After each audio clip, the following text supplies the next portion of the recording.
Hey guys, Brian Craig here. This podcast I recorded with Kathy right before I took her to the hospital over the weekend.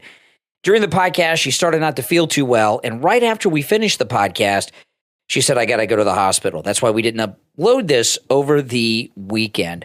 We cover a lot of important topics. Make sure that you like and subscribe on whatever platform you're listening to the podcast on. Also, I will give you updates on Kathy as I get them. She is still in the hospital as you are listening to this program. All right, here we go. Here is the Brian Craig Show podcast with me, Brian, and my co-host and wife, Kathy. You are listening to the Brian Craig Show podcast, broadcasting from sunny South Florida. Brian is joined by his wife and co-host, Kathy. Follow Brian on social media at briancraigshow.com. And now, Brian and Kathy. Welcome to the program, everyone. I'm Brian Craig, always joined by my wife and co-host, Kathy. All right. So I saw this story this morning, which is really a disgusting story. And what I mean disgusting is that the press are running this as if this is legit, okay? And this is about Jason Miller, who's a Trump advisor. Here's the headline. Trump advisor Jason Miller accused of rape by ex-Trump aide. That's in Mediaite, and it's all over the place, too. While that is technically accurate, they leave out a lot of information in the headline. And, you know, when it comes to media, when it comes to articles, over 90% of people don't read beyond the headline. They don't. And of the 10% that's left, they just read the first paragraph or two. They never read the full story. So headlines can be very deceiving. So let me read through this. Then this is really just outrageous. Trump advisor Jason Miller accused of rape by ex-Trump aide is the headline. Jason Miller, a senior advisor to President Donald Trump, who's worked on all three of his campaigns for the White House over the last decade, has been accused of rape by another former Trump aide. I'm not going to say the woman's name. You guys can see it in the stories yourself. But the former Trump aide who served as an advisor and spokeswoman for Trump's 2016 campaign filed a lawsuit against Miller on Wednesday in which she alleged that he had subjected her to a cycle of sexual coercion, rape, sexual assault, abuse, battery, sexual harassment, and sex trafficking. Oh, my goodness. She threw everything in there. Sounds like, you sure she's not talking about Hunter Biden here? Okay.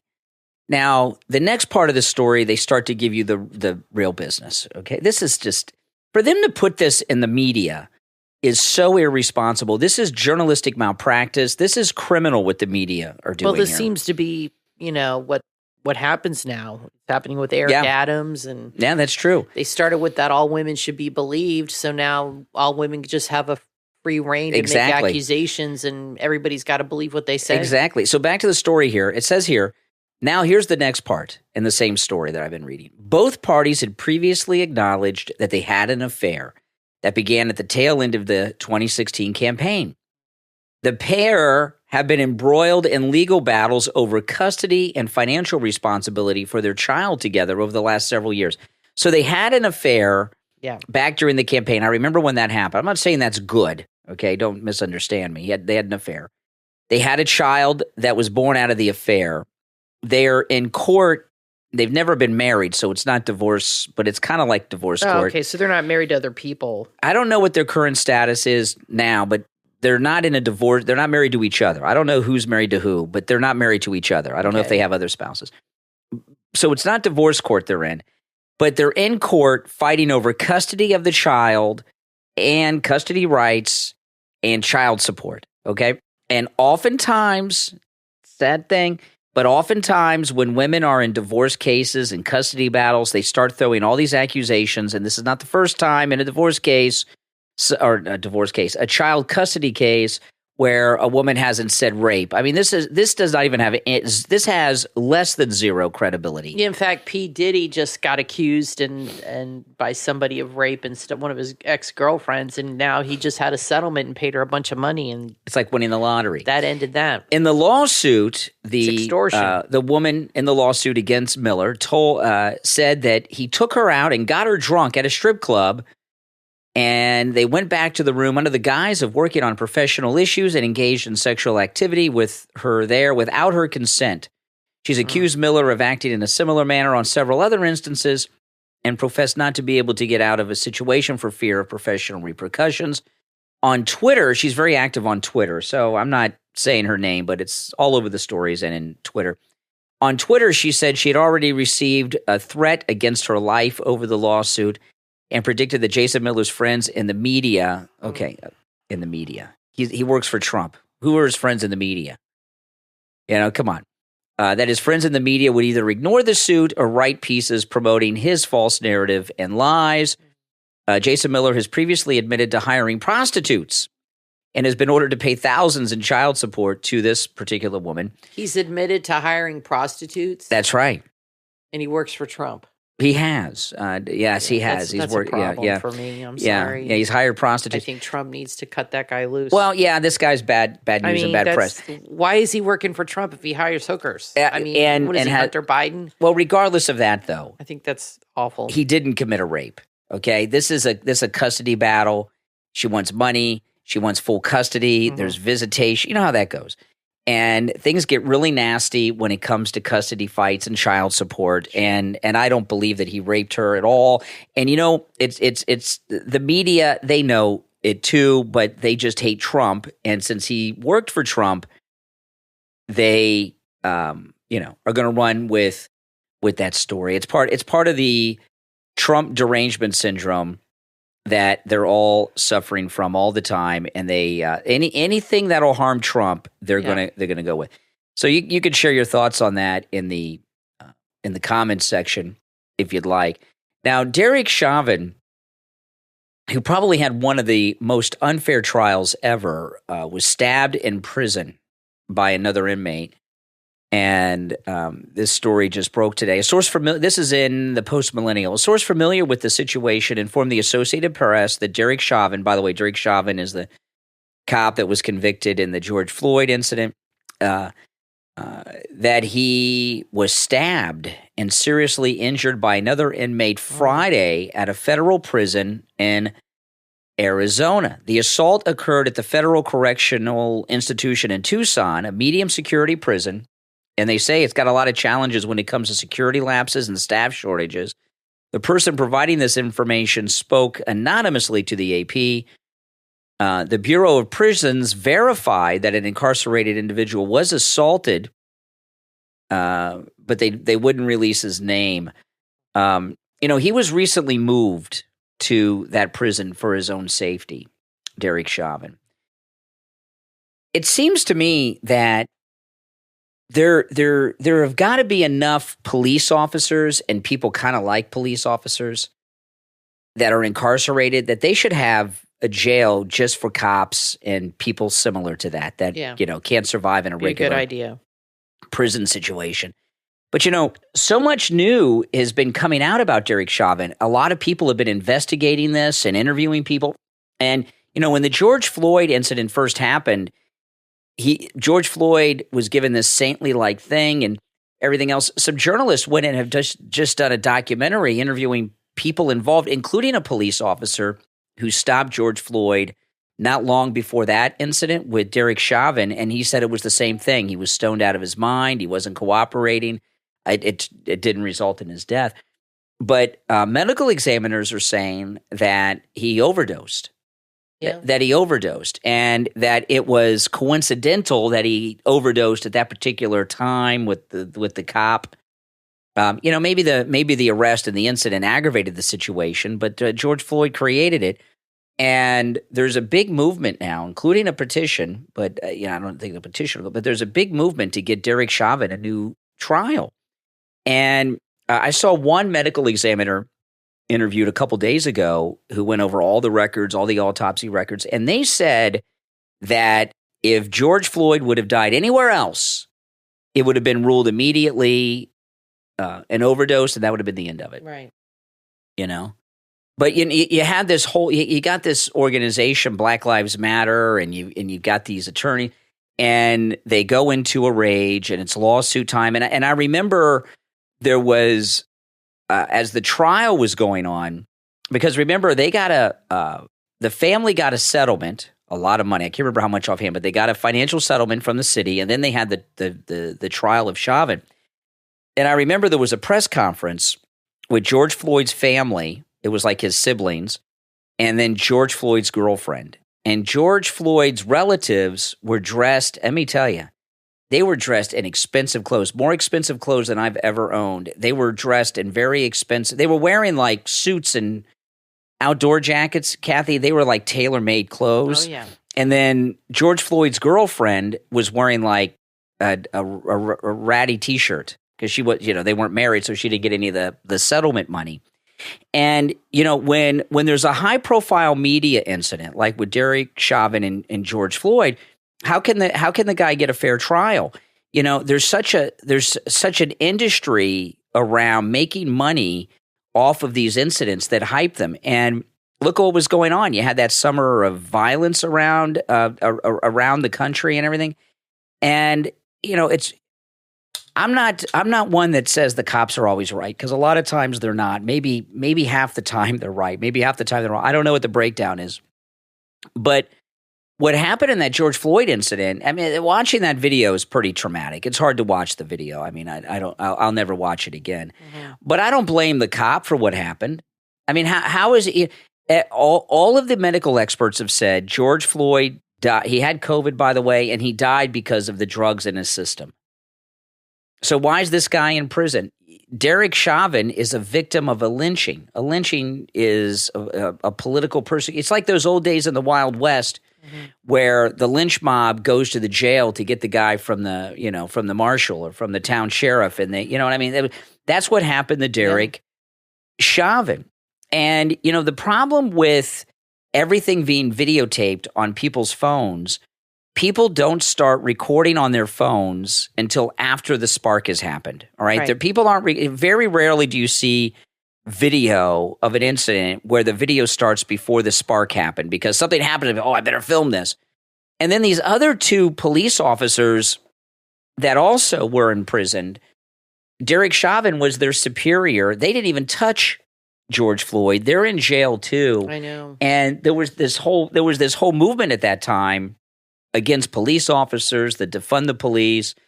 And I'm not saying that Derek Chauvin should just be released from jail, but there needs to be a true investigation of that incident, and there needs to be a new trial at least. And I'll tell you, with Rodney King, you think about this with Rodney King.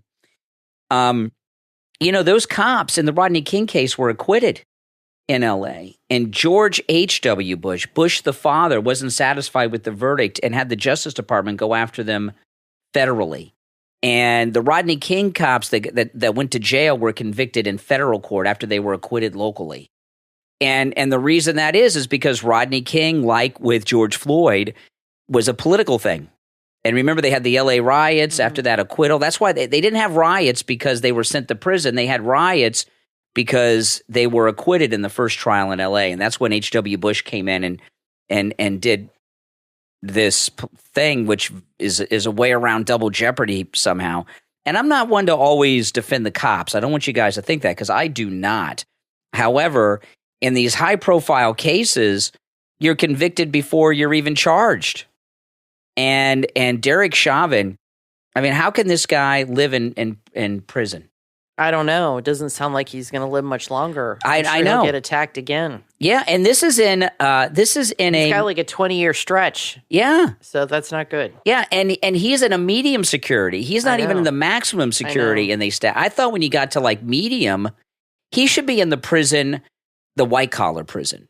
He should be in the where they have like, accountants and doctors and stuff like that, people like where Martha Stewart goes, or the girl from Full House. This guy should not be in the in any type of dangerous situation. It's really a shame. Now, I want to tell you guys, it is Christmas shopping season, and Mike Lindell, Black Friday is gone, but the MyPillow Black Friday specials are still there. And he's keeping the Black Friday specials going for you guys. So go to MyPillow.com, click on the Black Friday specials, and with our promo code Kane at checkout, Kane, there are huge deals. You know, Kathy, you can get the MyPillow 2.0 with the temperature regulating technology that we sleep on for just $39.98 with our promo code Kane at checkout. The MyPillow 6-piece towel set, they got a bunch of new colors in. Kathy and I have the MyPillow towels. They are amazing. They're just $29.98. $30 off with our promo code Kane at checkout, Kane. The MyPillow pet beds, just $17.49.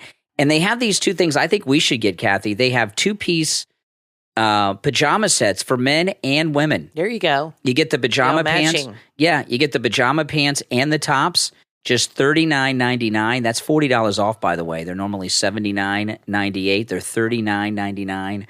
With our promo code Kane at checkout, Kane. There's a lot of other specials there too, including Christmas specials with tree skirts and Christmas stockings and more. And remember, you can always use our promo code Kane, Kane, on any of the specials you see at MyPillow.com, not just the ones that we share. So go to MyPillow.com, use our promo code Kane, Kane, at checkout for huge savings. You're supporting the program at the same time, and you're getting great Christmas gifts that will be remembered forever. I'm Brian, always joined by my wife and co-host Kathy. We'll take a quick break and be right back.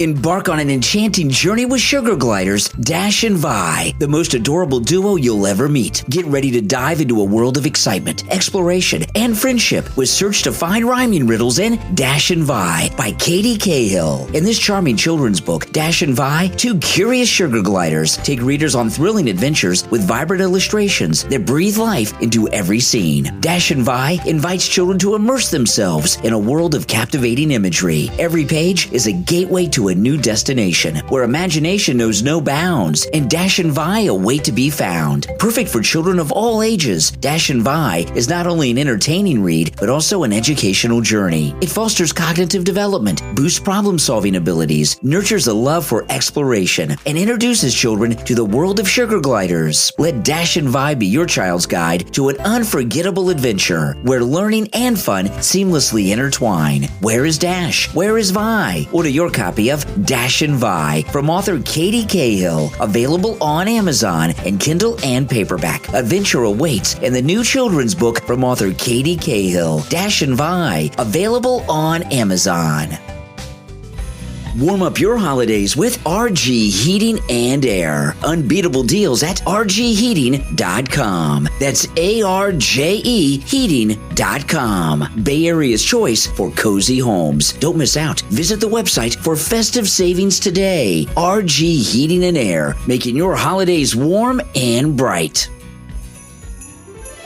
This Christmas, give the gift of creativity, imagination, and endless fun with B-Blocks Building Blocks, available on Amazon. B-Blocks Building Blocks isn't just a fun gift, but it's educational too. It's a STEM toy of 500 pieces. That's right, 500 pieces to ignite your little one's creativity. Children will be introduced to a world of colors, shapes, and designs. They'll learn to play and create with 8 vibrant colors. From enhancing fine motor skills to exploring basic geometry and architecture, B-Blocks Building Blocks is fun and a powerful learning tool. And they click securely together, too. They're safe and cool, perfect for boys and girls. And this is a gift they'll cherish for years to come. B-Blocks Building Blocks are available in the B-Blocks store on Amazon. Just search B-Blocks, B-E-B-L-O-X. B-Blocks Building Blocks, because every child deserves the best. Only in the B-Blocks store on Amazon. Order your child's set right now.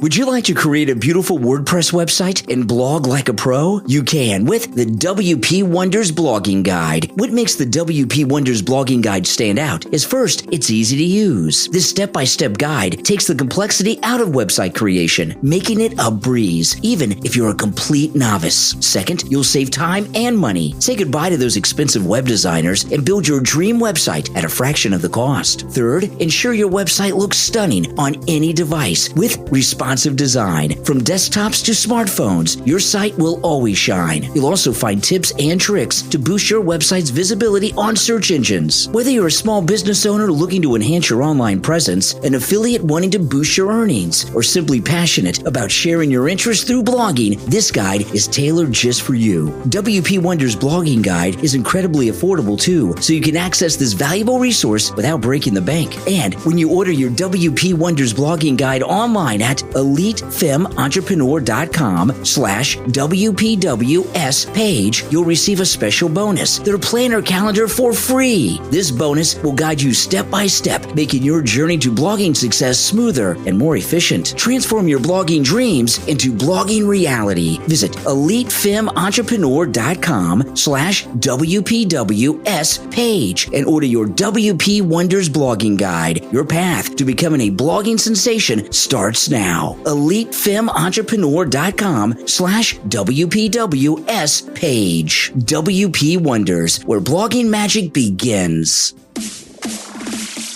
You are listening to the Brian Craig Show podcast, broadcasting from sunny South Florida. Brian is joined by his wife and co-host, Kathy. Follow Brian on social media at BrianCraigShow.com. And now, Brian and Kathy. Welcome back, everyone. I'm Brian, always joined by my wife and co-host, Kathy. I saw this article on Twitter from Salon, and this Salon's pretty liberal, if you don't know. And all the polls that are showing Trump winning against everyone, including Biden, have even the liberals conceding that he's going to win in 2024, which is a pretty big deal. For the reason that it's a big deal is what they're doing is they're depressing their own voter turnout. And that's very unusual for the left to do. But they have this article in Salon. They're really depressed. Here's the headline: Democracy's last Thanksgiving. Experts imagine an America in a year of Trump wins the 2024 election. And they go through this article, is hilarious. Trump and his allies, that would be us, I guess, we're allies. Mm-hmm. That's like a liberal word. You usually see that with like LGBTQ plus and allies. Trump and his allies and acolytes? Yes. Or isn't that the same thing, or is that fans? What's an acolyte? Like, let me look up. I think worshipers. Worshipers? I'm not sure. Let me look it up. Acolytes. No, okay, maybe not worshipers. I'm thinking of in a church. Okay. An acolyte is this is the definition: a person assisting the celebrant in a religious service or procession. That's what I'm saying. I think of them in church. Yeah. They carry the candles. That's what I thought. Yeah. Okay. Yeah, we had acolytes at the Episcopal Church. So we're worshipers. Okay, so we're allies and worshipers. Trump and his this is in Salon. Trump and his allies and acolytes are publicly planning to make him America's first de facto dictator, which will mean, a dictator means they lose. Then all of a sudden we're in a dictatorship. Yeah. But if we lose, we're in a democracy, which will mean the end of the country's democracy. Their plans are detailed in such documents and organizations as Agenda 47, Project 2025, and the Red Caesar scenario. Has anyone heard of the Red Caesar scenario? Mm-mm. Let me look that up. Okay, I looked it up, and there's a whole bunch of articles on it in liberal papers, okay? The Red Caesar scenario. We'll get back to Salon in a minute. This is from The Guardian. Red Caesarism is right-wing code. And some Republicans are listening. How many of you MAGA people out there have heard of the Red Caesar anything? It's a code that they haven't told the MAGA people about, apparently. In June, the right-wing academic Kevin Slack, who I've never heard of, published a book-length paper claiming that ideas that had emerged from what he called the radical left were now so dominant that the U.S. Republic, its founders, and vision was effectively at an end. Slack is a politics professor at the conservative Hillsdale College in Michigan. He made conspiracy and extreme arguments now common on the anti-democratic right that about transgenderism, anti-white racism, censorship, cronyism. Okay, well, okay, here we go. In a discussion of possible responses to this conspiracy theory, he wrote that the new right now often discuss a Red Caesar, by which It means a leader whose post-constitutional role will restore the strength of his people. Have any of you MAGA people heard of this Red Caesar? Never. This is liberal fantasy land. The Red Caesar scenario? I've never heard of it. Never. These people, they're out of their minds. Okay, back to the Salon article. I'll read. It says, it says here, the plans are detailed in such documents and organizations as Agenda 47, Project 2025, and the Red Caesar scenario. Journalists, pundits, and the mainstream political class, other experts, and everyday Americans who follow politics and current events closely assume that the average member of the public does so as well. There are decades of research by political scientists that shows this not to be true. Most Americans are disengaged. They lack sophistication and understanding of political matters. Blah, blah, blah. Okay. More than half of Americans read below a sixth grade level, writes Liberal Salon. See, that's how they think of you in liberal circles. They think that what they're saying here is more than half of Americans read below a sixth grade level. What they mean is Trump's popularity is because more than half of the population are illiterate. Right. And if they were literate and could read about the Red Caesar scenario in Salon, things would be different. The average American... Well, and they like to feel superior, so that feeds into that need to feel superior to everybody else. The average voter also makes political decisions based on calculations and concerns that mainstream professional politics watchers, especially liberals and progressives, would find irrational. The 2024 election is less than 1 year away, and at this point, Trump is tied with or leading Biden in the polls. Trump is also ahead of Biden in key battleground states as well, giving the Electoral College voter nullification and voter suppression, gerrymandering, and other structural failings in American democracy. There is a very real and growing probability that Donald Trump will return to power in 2025. Well, that sounds good. A lot of liberals are saying that, which is very interesting to me. Freaking out about it. The sum effect is nobody's talking about him going to jail anymore. No, it's all about him winning. Which is interesting. They've given up on that. So that tells me that in those behind-the-scenes circles, they know that's never going to happen. Exactly. I'm telling you, I think the Secret Service won't let it happen. So I think that's... Well, I don't think the courts are going to let it happen. He's going to be acquitted and everything.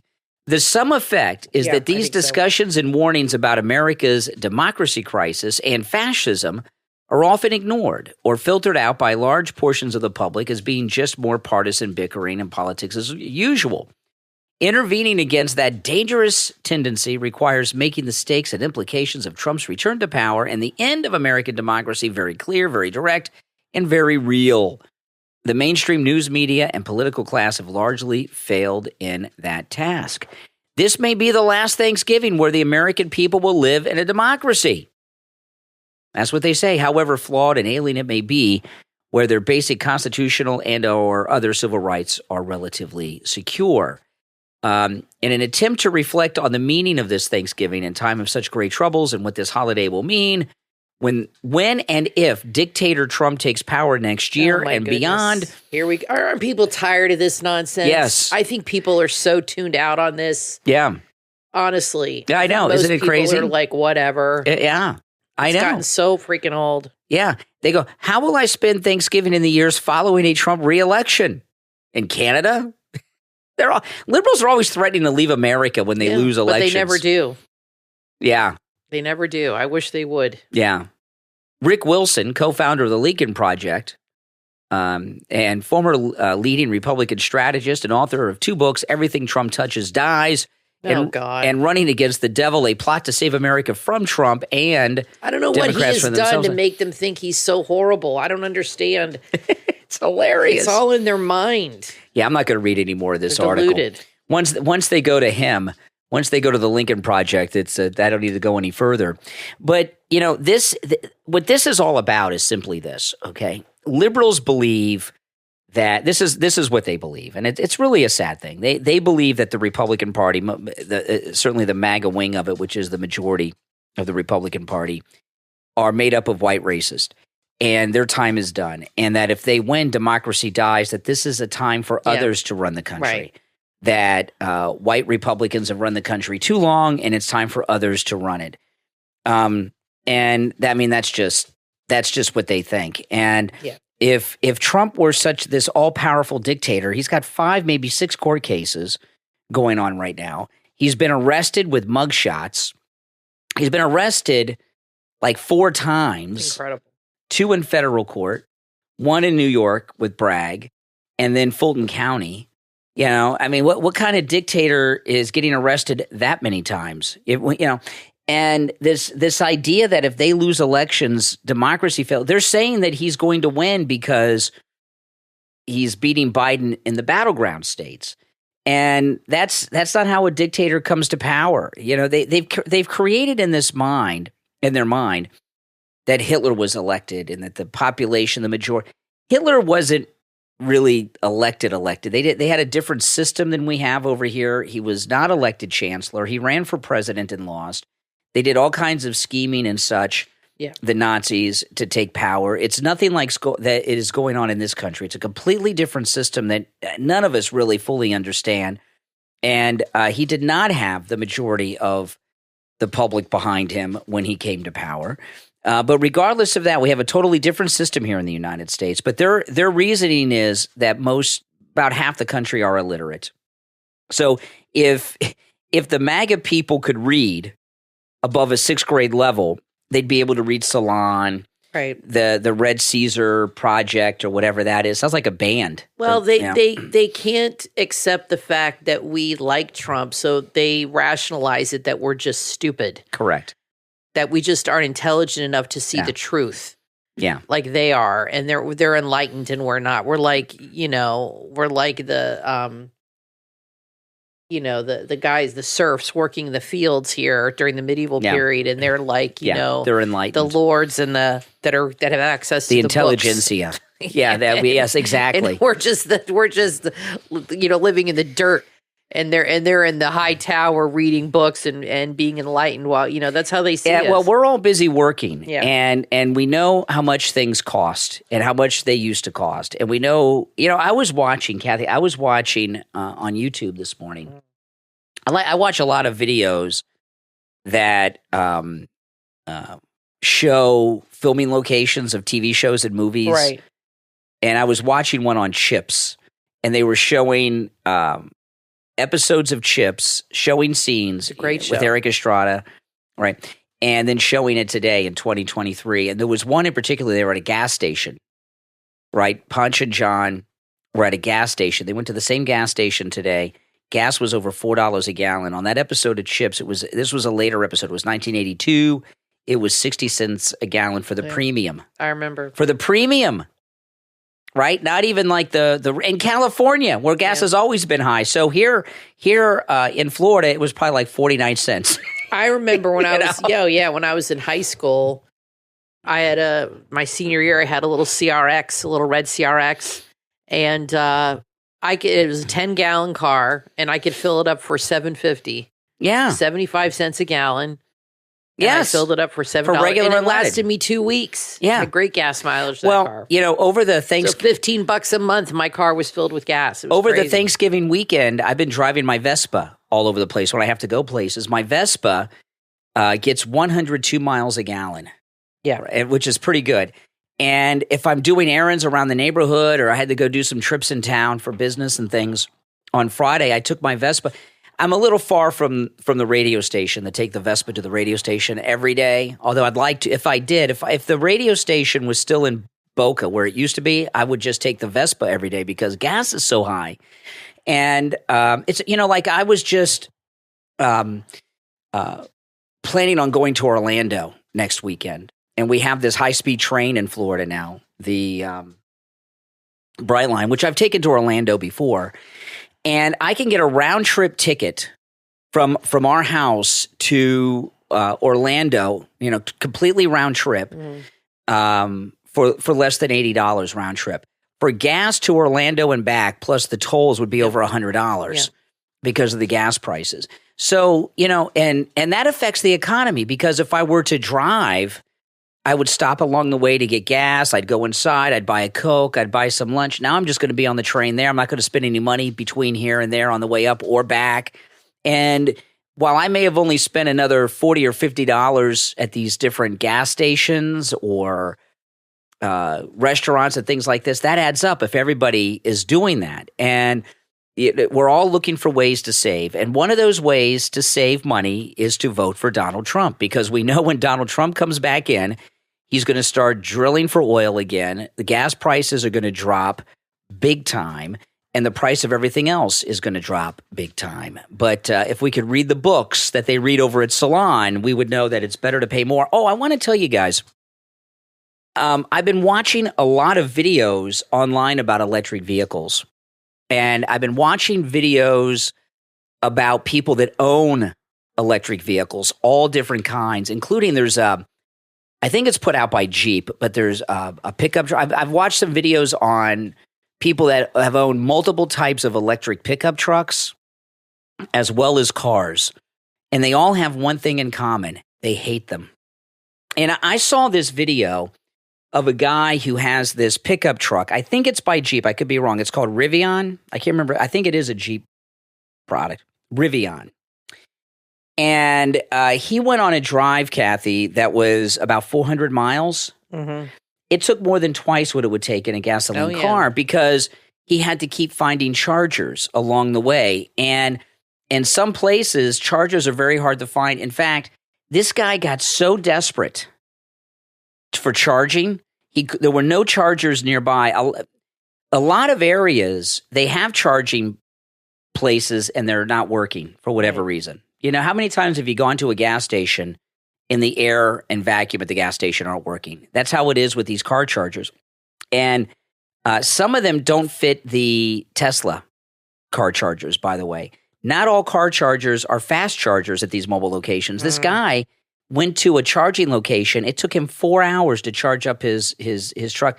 So he's going on this long trip. Most of the trip is just him trying to find charging locations. And he gets to this area where there were none nearby, and he was running low on charge. And he says, I'm going to do something crazy.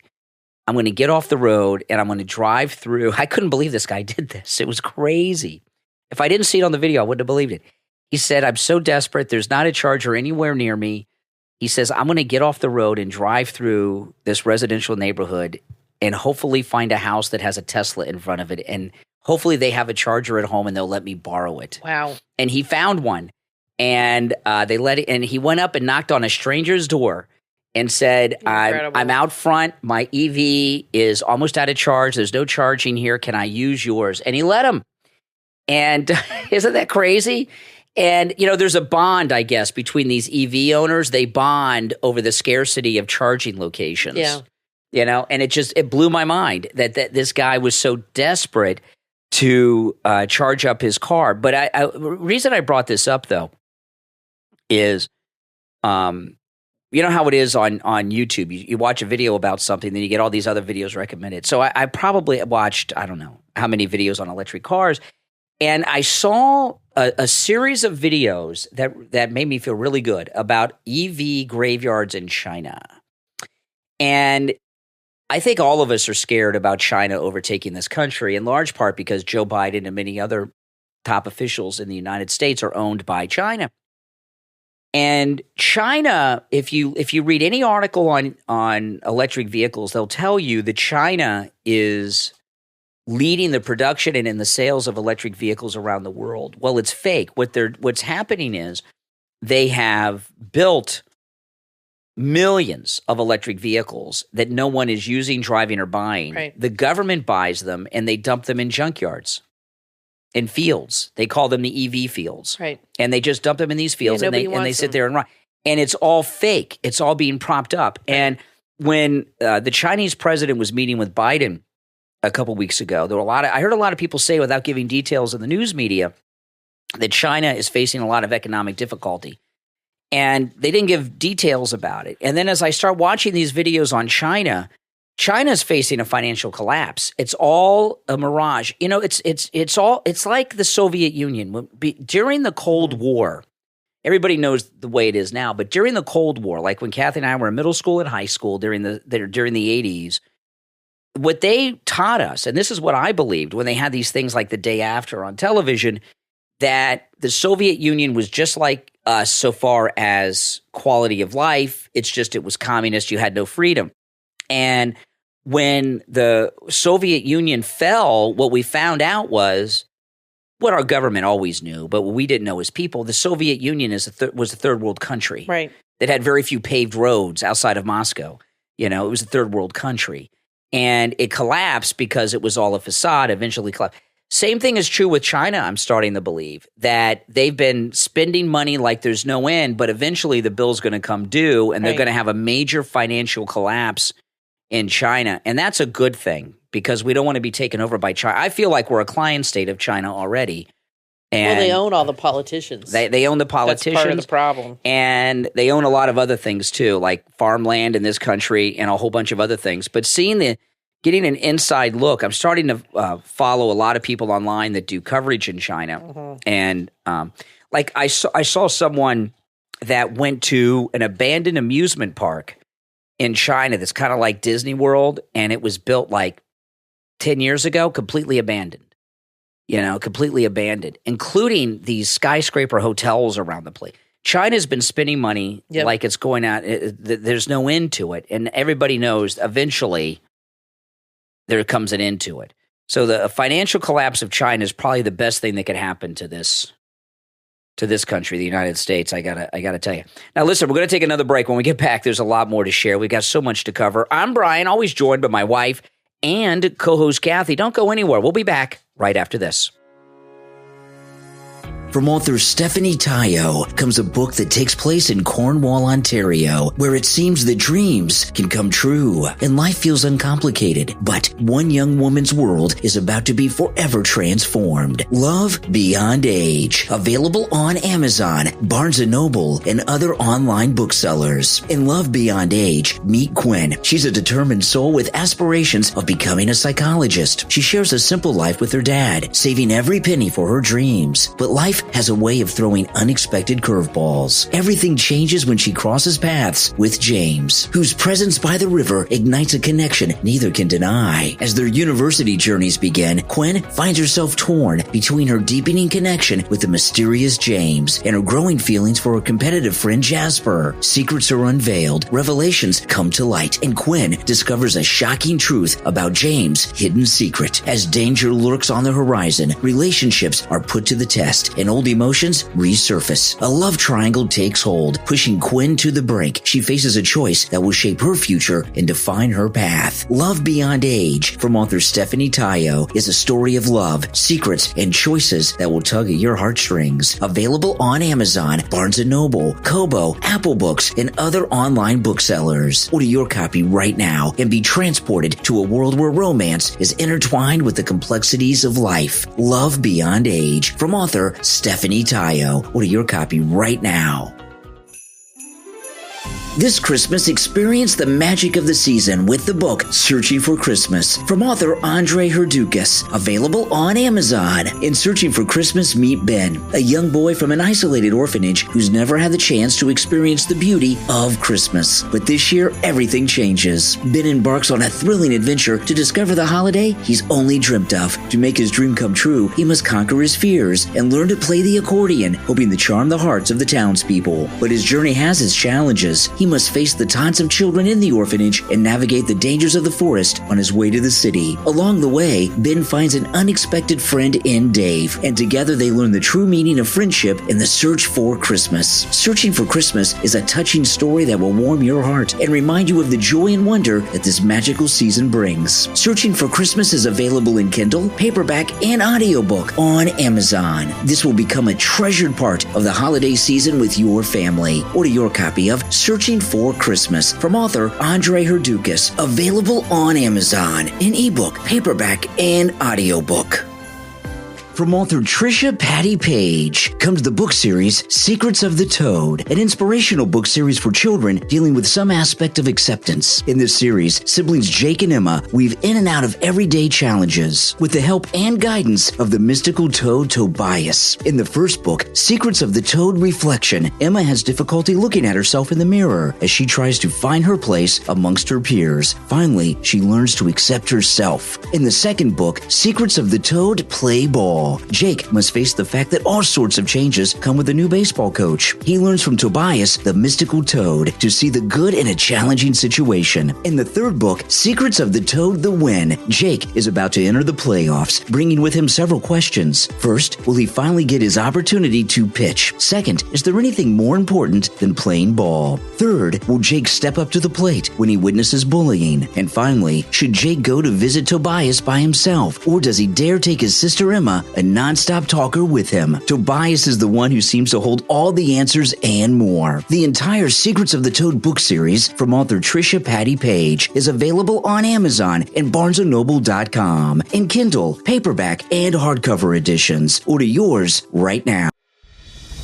From author Frank Walters Clark comes an epic journey into the cosmos with the new book, In the Beginning, The Chronicles of Kai, available on Amazon. Join the adventure on the nearby planet of Kai, where Anunnaki heroes make a discovery that could change their world and Nibiru's fate forever, a source of gold critical for atmospheric repairs. Witness the newest generation of Anunnaki kings and half-brother princes as they reluctantly agree to establish gold mining operations on Kai. But as the centuries pass, the Anunnaki miners rebel against their forced labor, giving rise to a new race of beings on Kai. The balance of power teeters on the edge. Skirmishes escalate into wars, spreading from Nibiru to Kai. Then, an ancient, powerful weapon unleashes unimaginable horror upon Kai. This tale of cosmic intrigue from author Frank Walters Clark, In the Beginning, The Chronicles of Kai, is available on Amazon in Kindle, paperback, and Kindle Unlimited. Order your copy right now and experience the adventure and timeless wisdom that await inside this must-read book. You can also find more books from the author on the author's website, frankwaltersclark.com. In the Beginning, The Chronicles of Kai, from author Frank Walters Clark, on Amazon.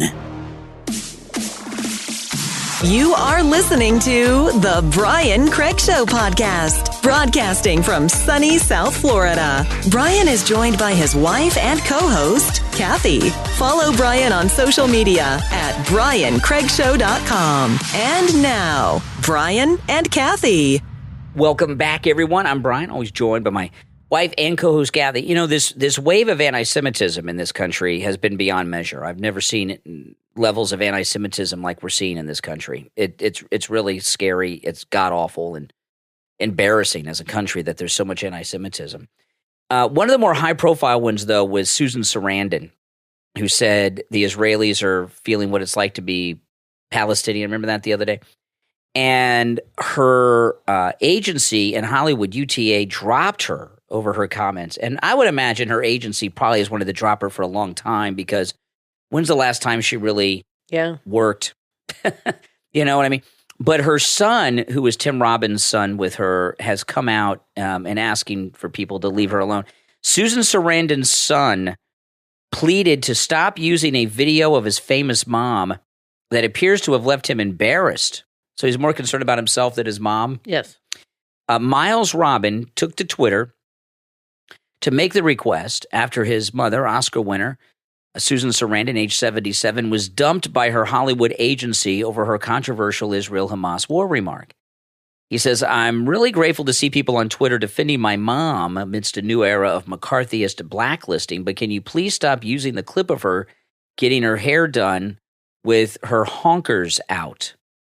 So he's not upset at what she said about Israel. No. It's that she's wearing revealing tops. Yeah, okay. What a beaut.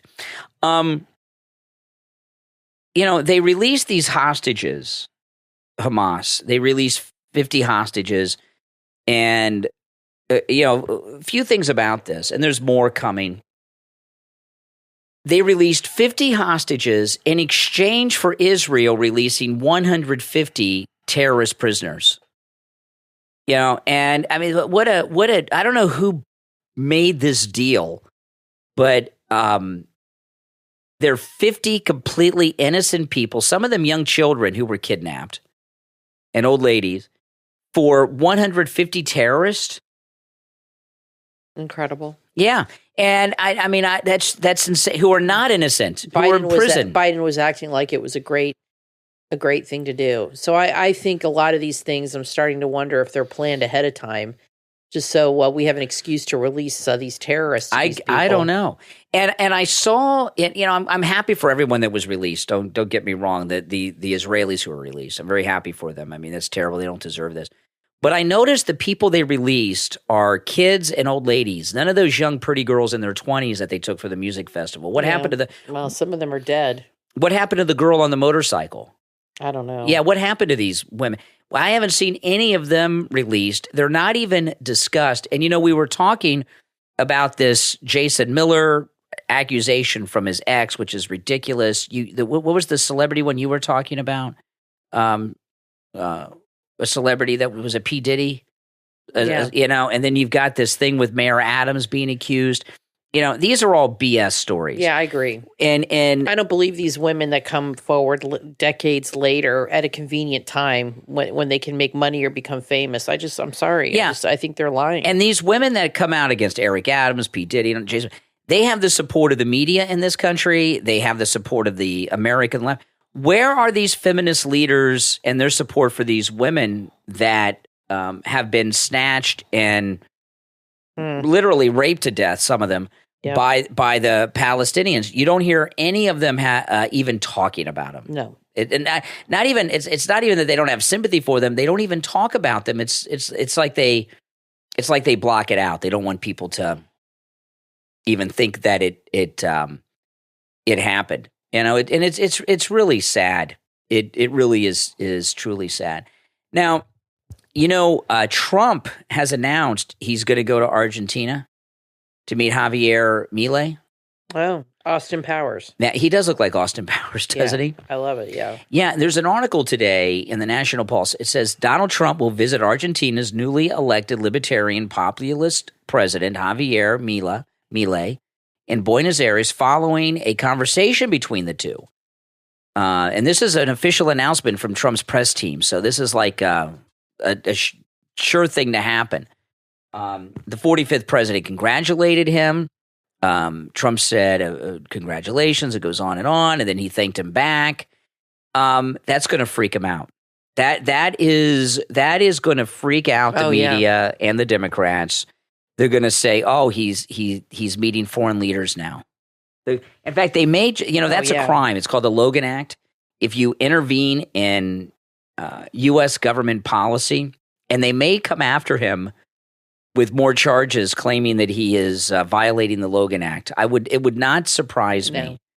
But this guy getting elected in Argentina, I've talked about it a lot this week on the show. The media meltdown and the leftist meltdown over this has been huge, and I'm really surprised. No one in this country, in the United States, knows the leader of any of the Latin American countries' names. No one knows. Only maybe college professors and some snobs in the media. Americans don't really know the names of foreign leaders of other countries at all. Very few. And we don't, in the United States, we're very self-centered. We don't care about other countries too much. We certainly don't care about their leaders. And this guy gets elected. He is the only president of Argentina I can name other than Juan Perón because of the musical. Exactly. I don't know the name of any other leader ever of Argentina. And why are they upset about this guy? Because he's conservative. Yep. Exactly. Which means he's dangerous. That's right. He's part of the Red Caesar project. Exactly. But when Trump goes down there, though, he did do if you remember when he was running for president the first time, he actually went to Mexico, remember? And he met with the Mexican president. I don't remember if he was president-elect or a candidate then. I think he was still a candidate because he went down there on Trump Force One. Let me know which that was. I'm pretty sure he was still a candidate, not president-elect when he went to Mexico, and that freaked them out. But that guy was controlled by the drug cartels. This guy, Milei in Argentina, he's like the Argentinian Trump, and they hate him. So this is gonna be like a big deal. He's even got cool hair. Yeah, him and Trump have the hair, same kind of hair. Yep. But the hair could throw you off because Boris in the UK had the Trump hair, and he talked like Trump. And then look, he turned out to be, a big globalist disappointment. Now, the night before Thanksgiving, I did something that I don't often do. But UK Neil, who's been following me since I was on Periscope. So I don't know how many years ago that is. Oh, 6, 7, 8 years. I don't know how long UK Neil. UK Neil lives in Northern Ireland, and he actually works in Dublin. And he was visiting Florida. And on the Wednesday night before Thanksgiving, I got together with him at an English pub, which he just calls a pub, but we call them English pubs here. And we had some Guinness, and I met UK Neil for the first time, which was a little weird because I don't usually meet people like off the internet. You know what I mean? It was kind of weird, But but we met at a bar. But he's been listening to the show and watching you for a long time, many years. It was nice to meet Neil. You have met listeners before. I have met listeners, but it's unusual for me just to meet like one listener by myself out and about. Not that I was worried about Neil. He did visit all the way from England. I mean, not that he was visiting just you. He's doing a whole tour of America. Oh no, he was in Dallas. He was in Miami. He came to our part of Florida. He went and saw a Dallas Cowboys game. He went to Dealey Plaza. Oh man, he's doing the full American experience. He's going to DC. Nice. He's going to go to New York City to Trump Tower. I wonder why he went to Dallas. Is he a fan of the team? I don't know why he went to Dallas. That's a good. I didn't ask him why he went to Dallas. Cowboys. I didn't ask him why he went to. And we had a few Guinness. I got there early and I had one before him, so I had like 4 pints of Guinness, maybe 3 pints. I lost track. I don't know. And I was pleasantly surprised. He said our Guinness tastes just like their Guinness in Dublin, Ireland, which I was not expecting. I was expecting him to say a little different. Your Guinness. They use different water or something. Because I know when I travel outside the United States and I get Coke, it tastes different. Import Guinness, so they're just importing it from Ireland. That's why it's I don't know if they import it. I think they just make it here. You said it's 3 times the cost. It is 3 times. Well, it may be, maybe they do. It's an imported beer. So. I've never seen a cargo ship come into Florida from that has a big tank of Guinness in it.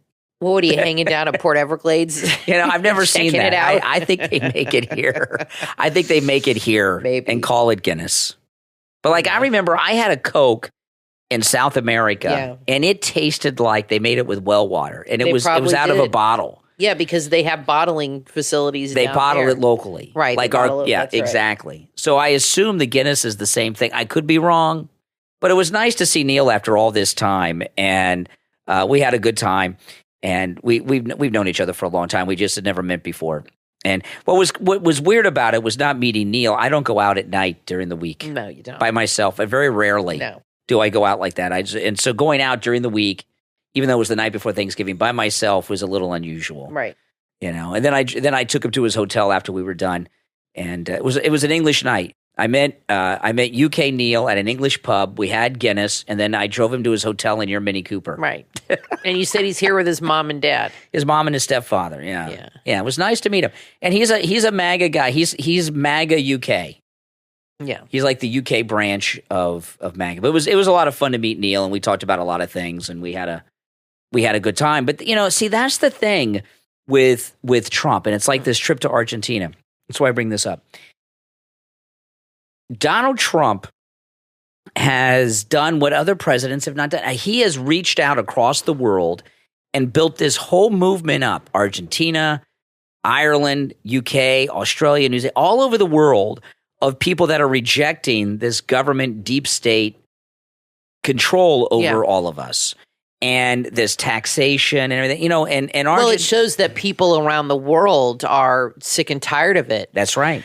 And they're tired of the totalitarianism, even though they call us dictators. They're really the ones who are tightening their grip on your freedom. Mm-hmm. But that's what they do. They call other people what they are. And they just double down and keep saying it over and over again, and hoping it'll hammer into your brain and you'll believe it. But that tells me that people are not buying this BS line anymore. They're really fed up because they were lied to so much about Trump over the last 6-7 years. And I think a lot of people have woken up to those lies. So now when they say things, they're like, these people are just liars. And it's all about manipulating you into voting for them, creating fear, to get you saying Trump's a threat to democracy and we're terrorists and all this stuff. It's a way to get you to stay voting for them because their policies are horrible. Yeah. They don't know what they're doing. They're incompetent. They're corrupt. And if you focus on that and on the truth, you'd never vote for these clowns. But they get you to vote for them by maligning the other side. That's right. And unfortunately, a lot of people buy it. They believe it. And, so they just keep voting Democrat. Even though you have people that live in these horrible cities where everything's falling apart, they're still going to vote blue. Some people will never, ever change. Well, yeah. And I'll tell you something here. Biden and his team, Biden over the Thanksgiving weekend, everywhere he goes, there's Palestinian protesters yelling at him to end the genocide. I think that's all staged. And, Biden is funding Israel and he's funding the Palestinians. He's funding both sides of a war, which is like a war crime to fund both sides of a war at the same time. And he doesn't care. There's a media narrative that he's pro-Israel, which is not true. If he's giving money to the Palestinians, he's not pro-Israel. And I think these Palestinians yelling genocide at him, I think it's all staged to give the impression that he's supporting Israel because they don't want to lose the Jewish vote. Right.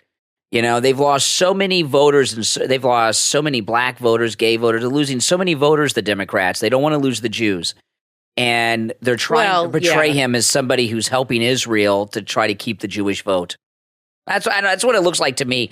I mean, everywhere Biden went, they're chanting that, stop the genocide, whatever they're chanting. They don't want to lose their donors either. How do these protesters get so close to Biden where they're picked up on all the microphones? They're invited in by the Democrats. They have like VIP seats so they can yell stop the genocide to him when he's funding the terrorist side. Listen, we're going to take our last break. When we get back, there is more to talk about. No doubt about that. I'm Brian, always joined by my wife and co-host Kathy. Don't go anywhere.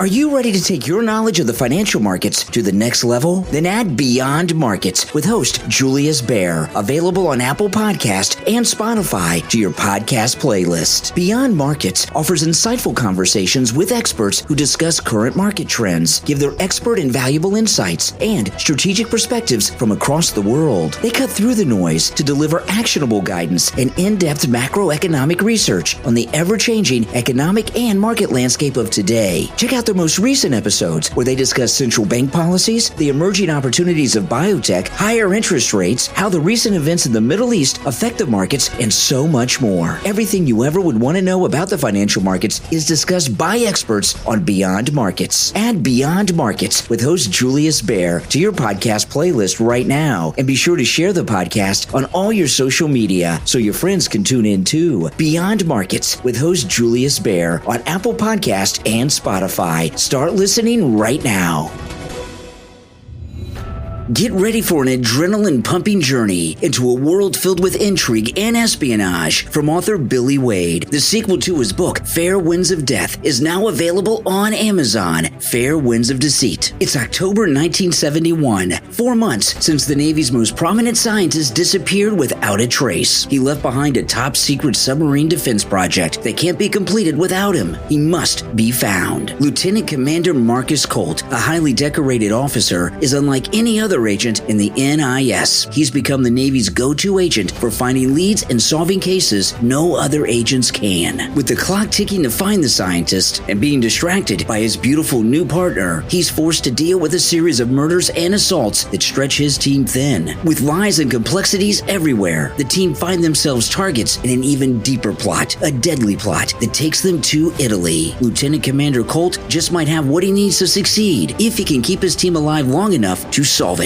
With unexpected allies and danger around every corner, Lieutenant Commander Colt races against time to crack the case and keep his team alive. Fair Winds of Deceit from author Billy Wade is available on Amazon. Order your copy right now. This book is perfect for book clubs. Fair Winds of Deceit from author Billy Wade on Amazon.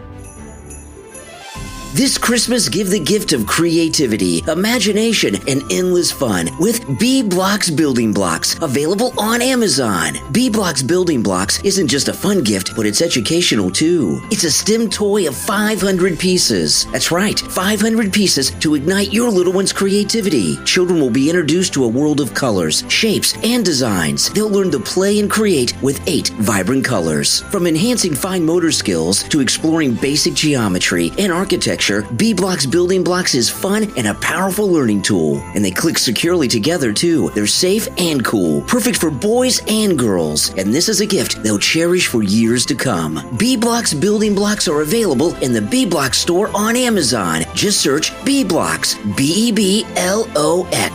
B-Blocks Building Blocks, because every child deserves the best. Only in the B-Blocks store on Amazon. Order your child's set right now.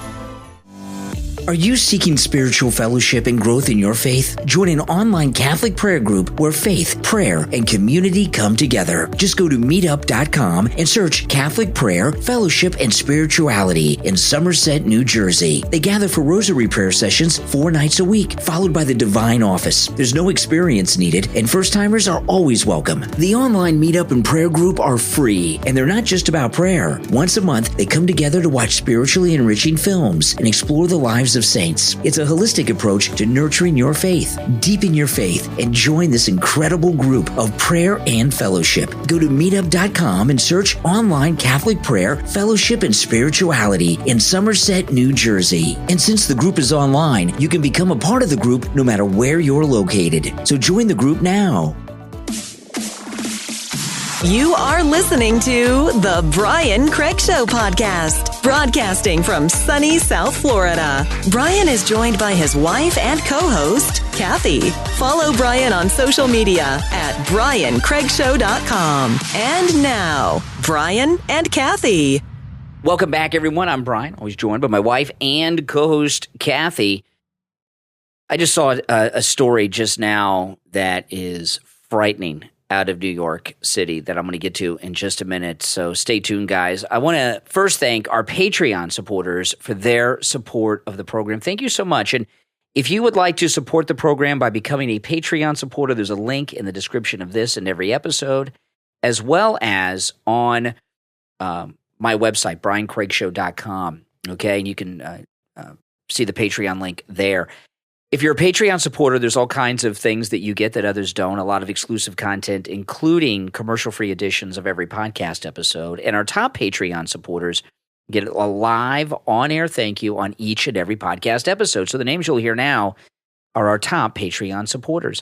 I want to thank Andrew and Connie, Christine, ETW, Chuck, D, Pamela, Rick, Nick, Wesley, Macho, Mike P., Carlos, Paulette, John, ActicFox, Heather, David, Melissa, and Maria in Texas. Thank you all for your support. This story here is really scary. We talk about Susan Sarandon and anti-Semitism. Listen to this, Kathy. This is in the New York Post. Hundreds of radicalized kids went through the halls of Queens High School this week for nearly 2 hours after this is a high school, not a college, okay, after they discovered a teacher had attended a pro-Israel rally, forcing the terrified teacher to hide in a locked office as the teen mob of high schoolers tried to push its way into her classroom. The New York Post says, what were they going to do if they got in there? I don't know. The mayhem at Hillcrest High School in Jamaica unfolded shortly after 11 a.m. Monday and what students called a pre-planned protest over the teacher's Facebook photo showing her at a pro-Israel rally in Queens on October 9th, holding a poster saying, "I stand with Israel." You know, I remember when I was in high school, there were 2 teachers, the home ec teacher and one of the math teachers, 2 women, and they were at a gay rights parade in Fort Lauderdale, and it was on the front page of our local newspaper. And did they get in trouble? No, nobody cared. Everybody made fun of it, you know. And Yeah. all the kids talked about it, but nobody confronted them. Hey, you know. And this was in the 80s, guys. Being gay was and out of the closet was very unusual then. Oh, yeah. You know, and then you find out 2 of the teachers are a couple, and they're both women. It was a big deal. And but you know, no, the students didn't search the halls for them. Oh my goodness. Okay, so anyway, she had this photo on her Facebook saying, "I stand with Israel." The teacher was seen holding a sign of Israel, like supporting it. A senior said. They just can't handle anybody with a different point of view. A bunch of kids decided to make a group chat, expose her, talk about it, and then talk about starting a riot. Hundreds of kids flooded into hallways and ran amok at the school, chanting, jumping, shouting, and waving Palestinian flags and banners. By the way, where are all these people getting Palestinian flags at? I'm seeing them everywhere. Jeff Bezos, Amazon. He needs to stop selling them. Many tried to barge into the teacher's classroom, despite school staffers blocking the entry. Everyone was yelling, "Free Palestine," a senior said. Everyone was screaming, "The teacher needs to go," a ninth grader said. School administrators and the NYPD, which responded at about 11:20 a.m., got wind of their plans just in time to rush the teacher into an office and lock the door. Students recorded the commotion, posting multiple videos. Some of the videos the students posted had Arabian music in the background and were posted to TikTok. Goodness. It's not safe to be a teacher anymore. No. When a protest breaks out because a teacher stands with Israel, this is what happens, read one caption. Another read, Hillcrest High School had a riot because a health teacher was supporting Israel. Wow. Most comments posted on the videos applauded the kids, attacked the teacher, one calling her a cracker A.B. Let me tell you, in today's world, it is not safe to post your political opinions online. No. And I think it's a stupid thing to do. For a teacher, yeah. And for anybody. And you know, yeah, if you're in that kind of a job, and people think, well, it's my First Amendment. You don't have to share your life on social media. That's not part of the First Amendment at all. I mean, you don't have to do that. Nobody's telling you to do it. I don't understand why people have to share everything and all their experiences in life. And she can support Israel without posting that on Facebook. And look at the problems. I'm not blaming her. But I think when the way young people are today, their attitude is if you put it online, then any repercussions of that are your responsibility. You know, if you put something online, well, then, you know, you put it out there, so we're allowed to come after you. Yeah. That's how they think. Mm-hmm. And you're not going to change that. So stop posting things online. Keep your private life private. Yeah. And, you know, I'm not blaming her, but, you know, when you do that, you are putting yourself out there and you're making yourself vulnerable to these crazy people. Know, Kathy, don't do it. This is why this story, by the way, is frightening. And I don't mean to sound like I made light of it because I'm not. It's frightening. This teacher is very lucky. The students vandalized the school. There's photographs of drinking fountains ripped out of the walls and such. And just insane. And terrible things. This is the problem. Yeah. Kids these days are not raised by their parents. They're raised by social media. Mm-hmm. There's a lot of racism on TikTok, a lot of anti-white, anti-Jewish accounts that are out there getting these kids worked up, riled up. And this is how China uses TikTok to manipulate people to create a gang mentality. You know, young people are stupid and they're very impressionable. Their brains haven't developed yet. They're very easily manipulated. Mm-hmm. They're followers. They like to be a part of the group.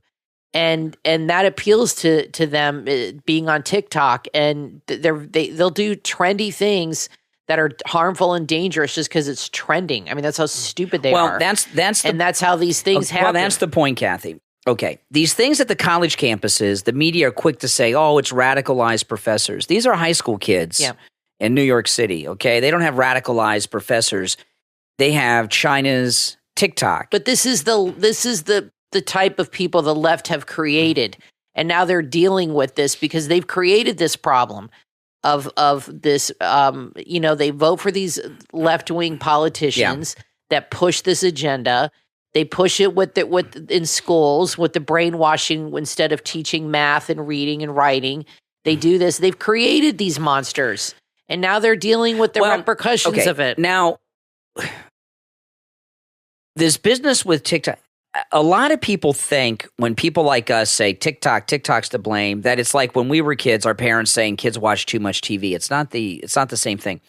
China uses TikTok to shift public opinion in this country. Absolutely. I give you the one example I talk about a lot, all the transgender business that's gone on. That was all promoted through TikTok, making it a trend on TikTok. And what they do on TikTok, what the Chinese do, is artificially inflate people's views and exposure on the platform with agendas that they want to cause, they want to use to cause problems in this country. And if you notice this poor teacher that was attacked, the videos are all over TikTok. Scary. TikTok has been elevating this anti-Israeli, anti-Semitic, anti-Jewish hate on TikTok in this country to get a trend going with stupid young people. And that's how this is happening. When I was teaching, social media wasn't really big. It was pretty new. But I didn't tell my students anything about my personal life or my political beliefs. I don't understand why people feel the need to share every aspect of their life to the world. It's dangerous. It's reckless. It's stupid. Don't do it. You don't need the adoration. You don't need the likes. You don't need validation. Live your life and keep it to yourself. I mean, I hate to say that, but in the world we live in today with these young people, they are monsters. They're empowered, and the young people have been empowered like never before, and that's not a good thing because they're like a mob. Mm-hmm. They're going out and going after people. They do it online, and now they're doing it at people's work. It's insanity what's going on. I mean, they're out of control. It's like the Lord of the Flies here. Mm-hmm. You're exactly right, Kathy. And this business with the at the school, it shows a lot of problems, and it's beyond what's going on at the school campuses. And it all boils down to what all problems with kids boil down to. It's the parents. And the breakup of the family. Well, parents aren't involved enough. Well, they have to work too much. They can't afford anything. They both parents work. They work two jobs, or they're divorced and working, and the kids are being raised playing video games and on TikTok. This is worse. This incident at this high school is, when you look at what's going on at the colleges, the liberal colleges have hired a lot of radical Muslim professors from the Middle East. Yeah. There's been a lot of immigration from Middle Eastern countries into this country. That college kids are young. They're like adults. You're talking about kids in ninth grade. You're talking how old? 14, 15-year-olds that have been radicalized already. And this is a problem that only parents can fix, because this isn't because of the school. They don't have some radical Islamic teachers at this school in New York. They have regular teachers that you would have in New York, probably liberals, because it's New York City. Yeah, and this I'm saying is they happening created to them. this problem. Mm-hmm. It's a liberal place with liberal thinking. Yeah, and they've allowed this to grow and fester. Mm-hmm. And it's the same with reparations. With that whole issue, they just let that people talk about it and didn't throw water on that. And then it comes to a head in California, and they demanded all this money. Of course, they're never going to get it. And then it becomes a problem. The liberals make a lot of promises to get you to vote for them, but they never deliver on those promises. And a lot of the promises have to do with money or giving you something in exchange for their vote that they're never going to give you. And then they just keep it going and going. And then when it's time to pay up, it's not going to happen. Yeah, that's absolutely correct. Well, something's happened where we have more anti-Semitism in this country going on right now than we've ever had. Scary. And there's a big problem, and there needs to be people looking into where this came from. This thing at the high school is frightening to me. Absolutely. Listen, we're out of time for today. Thanks, everyone, for tuning in. I'm Brian Craig, always joined by my wife and co-host Kathy. We'll talk to you next time.